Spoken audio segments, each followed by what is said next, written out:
बिस्मिल्लाहिर्रहमानिर्रहीम। अस्सलाम वालेकुम नाज़रीन, आप अपना पसंदीदा यूट्यूब चैनल देख रहे हैं हकीकत प्लस। हामिद मीर की पाक फौज पर कड़ी तनकीद, सोशल मीडिया पर इनकी हमायत और मुखालफत में बहस।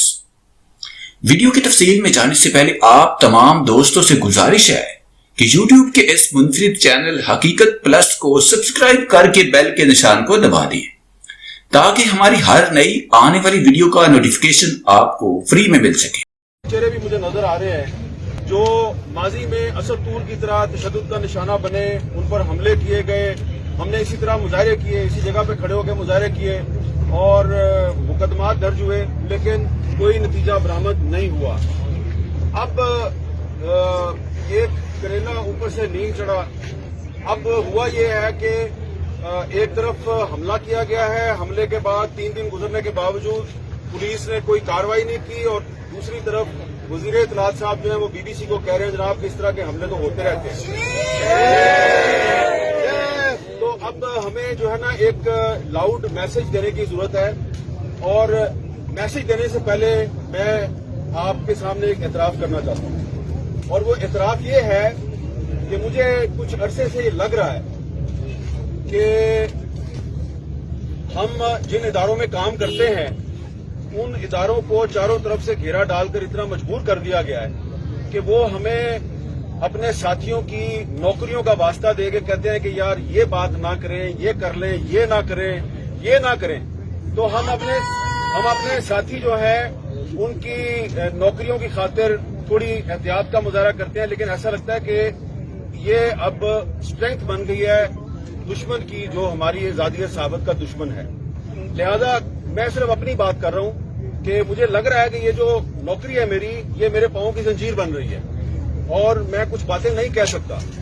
लिहाजा आज के दिन से मैं आहिस्ता आहिस्ता कुछ बातें कहनी शुरू करूंगा, और जिसने मुझे नौकरी से निकलवाना है वो नौकरी से निकलवा दे, क्योंकि नौकरी से निकालेगा तो मुझे आजादी मिलेगी। मुझे आजादी मिलेगी तो मैं तुम्हारे चेहरों के नकाब नोचूंगा। ये आपको शायद लग रहा हो कि मुझे तुम गुस्सा चढ़ा हुआ है, मुझे कोई गुस्सा नहीं चढ़ा हुआ। गुस्सा इसलिए नहीं चढ़ा हुआ कि ये जो नौजवान मेरे साथ खड़ा है, पहले आपने इसको मारा, इसके घर में घुस के मारा, और फिर आपने एक दूसरे को टेलीफोन कॉलें की और पर्सनल मीटिंग्स में कहा हमने घर में घुस के मारा।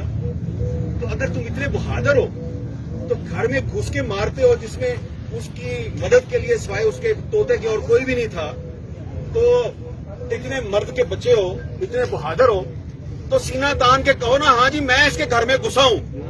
लेकिन तुम इतने बुज़दिल हो, इतने बेगैरत हो कि तुम ये तो नहीं मान रहे कि मैं इनके घर में घुसा था, तुम कहते हो ओहो नहीं कोई लड़की का भाई था जिसने मारा है। तो क्योंकि एक बहुत बेगैरत और बुज़दिल दुश्मन से वास्ता पड़ा है, तो इसलिए वो समझता है कि मेरा पता नहीं चलेगा, मैं नामालूम हूं। तुम कोई नामालूम नहीं हो, तुम्हारा पता है मैं तुम कौन हो।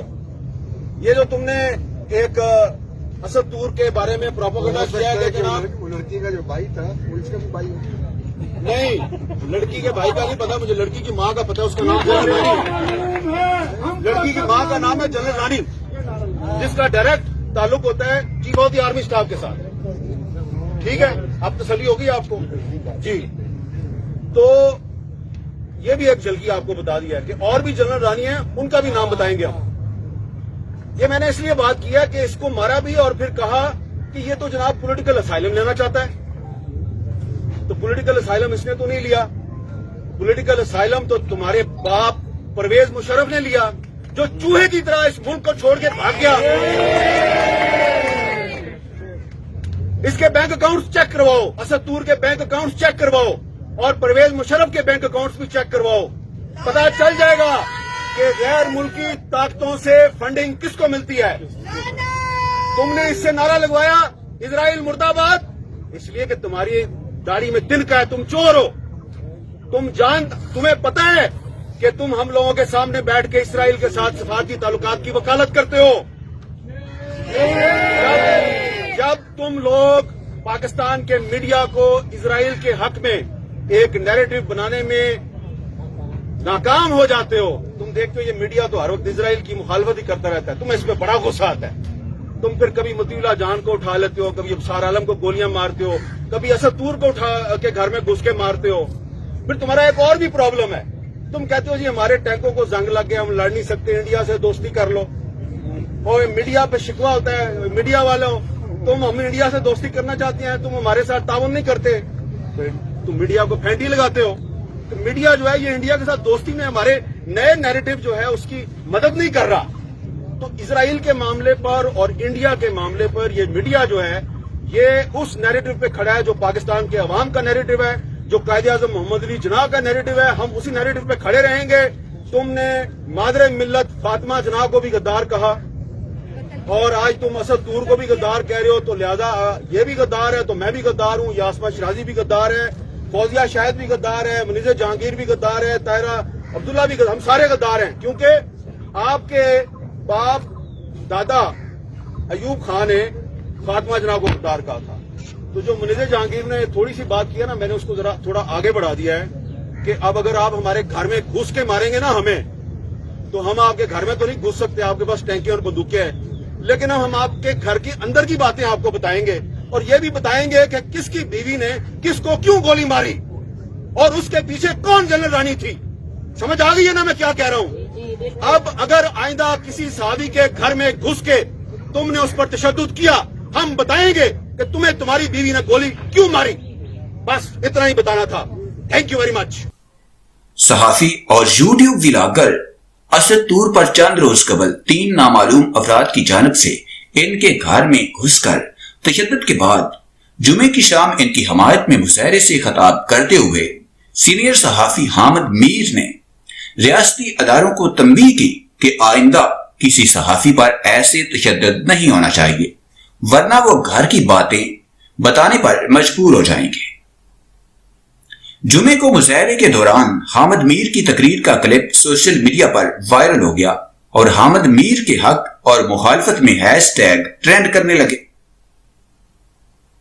इनकी तकरीर में कही गई कई बातों से वाज़ेह था कि इनकी तनकीद का निशाना मिलिट्री एस्टेब्लिशमेंट है।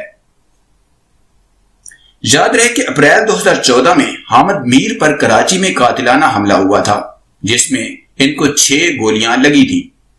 उन्होंने इस हमले का इल्जाम पाकिस्तान की खुफिया एजेंसी ISI के इस वक्त के सरबराह जनरल जहीरुल इस्लाम पर आयद किया था। सहाफी असद तूर के साथ ये वाकया मंगल की शब इस्लामाबाद के सेक्टर F11 में पेश आया था, जब 3 नामालूम अफराद इनके फ्लैट में जबरदस्ती दाखिल हुए और इनके हाथ पांव बांधकर उन्हें ज़दोकोब किया और फिर बाद में बआसानी फरार हो गए। असद अली तूर ने पुलिस को अपने बयान में बताया है कि इन पर तशद्दुद करने वाले अफराद पिस्तौल से मुसल्लह थे और उन्होंने असद अली तूर को पिस्तौल के बट और पाइप से मारा था। याद रहे कि असद अली तूर पर होने वाले हमले की अभी तहकीकात की जा रही है और हुकूमती ओहदेदारों की जानिब से इस वाक़े की मज़म्मत की गई है। सहाफी असद तूर के साथ पेश आने वाले वाक़े की मज़म्मत और इनसे इजहार यकजहती के लिए जुमे को इस्लामाबाद प्रेस क्लब के बाहर सिविल सोसाइटी और सहाफियों की बड़ी तादाद जमा हुई, जिस दौरान तकारीर और नारे भी बुलंद किए गए। हामिद मीर ने अपनी तकरीर में असद तूर पर होने वाले हमले के बारे में कहा कि एक ऐसे घर में घुसकर हमला किया गया जहां असद तूर की मदद के लिए कोई मौजूद नहीं था। उन्होंने सख्त लहजे में कहा कि इतने बहादुर हो तो सीना तान कर कहो कि मैं इसके घर में घुसा हूं, लेकिन तुम इतने बुज़दिल हो कि तुम ये तो नहीं मान रहे कि मैं इनके घर में घुसा था। तुम कहते हो ओहो वो कोई लड़की का भाई था जिसने मारा है। याद रहे कि असद अली तूर पर हमले के बाद सोशल मीडिया पर ऐसी अफवाहें गर्दिश करने लगी थीं जिसमें कहा गया कि असद अली तूर को किसी जाती मामले की वजह से तशद्दुद का निशाना बनाया गया है। असद अली तूर पर हमले की खबर आम होने के बाद सोशल मीडिया पर जहां इन पर होने वाले हमले की मज़म्मत का सिलसिला शुरू हुआ, वहीं इन पर तरह तरह के इल्जामात भी लगाए गए। इन इल्जामात के तनासर में हामिद मीर ने साबिक फौजी सदर परवेज मुशर्रफ के केस का हवाला देते हुए तनकीद करते हुए कहा कि असद तूर पर इल्जाम लगाया जा रहा है कि वो सियासी पनाह लेने की कोशिश कर रहे हैं لیکن وہ تو وطن میں ہی موجود ہیں۔ یاد رہے کہ جمعے کو نشر ہونے والے بی بی سی کے پروگرام ہارٹ ٹاک میں وفاقی وزیر فواد چودھری نے اسد علی طور پر ہونے والے حملے کے حوالے سے بات کرتے ہوئے کہا تھا کہ اس واقعے کا نوٹس لیا ہے اور ایک سینئر پولیس افسر کو تحقیقات کا حکم دیا ہے۔ ہم نے موقع سے سی سی ٹی وی فوٹیج حاصل کر لیا ہے جس میں یہ افراد دکھائی دے رہے ہیں، جلدی وہ پکڑے جائیں گے۔ ساتھ ہی ان کا یہ بھی کہنا تھا کہ یہ مغربی میڈیا کے لیے ایک فیشن ہے کہ جب بھی ایسا کوئی واقعہ ہو تو وہ پاکستان کی فوج کی خفیہ ایجنسی آئی ایس آئی پر الزام عائد کرے، اور میں جانتا ہوں کہ ماضی میں لوگوں کے اس طرح کے الزامات لگا کر بیرون ملک امیگریشن لینے کی ایک تاریخ موجود ہے۔ حامد میر نے ملٹری اسٹیبلشمنٹ کو کئی دوسرے معاملوں میں بھی تنقید کا نشانہ بنایا۔ اپنی تقریر کے آخر میں حامد میر نے، جو کہ اس موقع پر شدید غصے میں نظر آ رہے تھے، ایک بار پھر تنبیہ کرتے ہوئے کہا کہ اگر صحافیوں کے ساتھ اس قسم کا برتاؤ کیا گیا اور ان پر گھروں میں گھس کر تشدد کیا گیا تو گھر کے اندر کی باتیں آپ کو بتائیں گے۔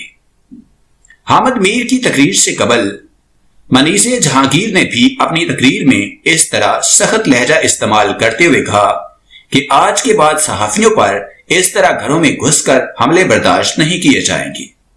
انہوں نے آئین کے آرٹیکل 19 کو تنقید کا نشانہ بناتے ہوئے کہا کہ یہ ہمارا ملک ہے اور ہم جہاں بولیں گے، جہاں نہ فوج کے بارے میں بات کی جا سکتی ہے نہ عدلیہ کے بارے میں بات کی جا سکتی ہے۔ اگر آپ اس ملک میں سیاست کریں گے تو ہم آپ پر بات کریں گے اور کرتے رہیں گے۔ یاد رہے کہ پاکستانی آئین کے مطابق شک 19 آزادی اظہار رائے سے متعلق ہے اور اس کا حوالہ فواد چودھری نے بھی اپنے انٹرویو میں دیا تھا۔ اس شک کے مطابق اسلام کی عظمت یا پاکستان یا اس کے کسی حصے کی سالمیت، سلامتی یا دفاع، غیر ممالک کے ساتھ دوستانہ تعلقات، امن عامہ، تہذیب یا اخلاق کے مفاد کے پیش نظر یا توہین عدالت، کسی جرم کے ارتکاب یا اس کی ترغیب سے متعلق قانون کے ذریعے عائد کردہ مناسب پابندیوں کے تابع ہر شہری کو تقریر اور اظہار خیال کی آزادی کا حق ہوگا اور پریس کی آزادی ہوگی۔